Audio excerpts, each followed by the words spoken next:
কোনায় যাস? কই যাই বাসায়। আরে তোরে কইতাছি, তোর লাগে আনলাগে কদ্দুরা কথা আছে, তুই উনতে পারবি নি। আরে রাইতে কিসের কথা, খালি দিনে কইতা। কথা কি রাইতে আর দিনে আসেনি?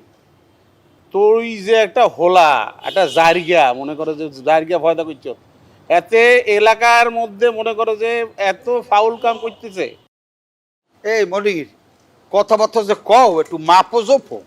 কি কও উল্টা সুদা, আমি যাবো বলে যাবো দিছি আর তুই এখানে ভালোতে যাবো দিয়ে এখানে বই রয়েছো না। আর বাবুরে, আমার কথাটা তুই অন্যভাবে না লস কিনলে, তুই তার দোস্ত মানুষ, আমি তো তোর এর লেগে কইছি, বুঝছ কিনলে এতে যে রে ভাই হাতে মারে, দেখ হাতে ঠ্যাংটা ভাঙিয়ে লাইছে, দেখ তুই চাইছ তুই কি কি ঠ্যাং মাছ কেটে ভাঙছে। ও এখন আর আপনি কিচ্ছু বোঝেন না। ওই যে আপনি মাঠের মধ্যে ব্যায়াম করছিলেন, আমি বললাম আপনার ছেলে একা একা ফুটবল খেলে কি করে, আপনি তো আমারে কইলেন যা তুই যাই দেখি জিজ্ঞাসা কর। ও আপনি কইলেন সাহস নিয়ে আমি গেলাম, তাই ওর একটু খেলা শিখাতে গেছি, আর ও আমার ওই পায়ে ল্যাং মারিয়ে এমন দেশে এখন ডাক্তারে কইছে পার মধ্যে গজালি ঢুকবে না কি যেন না।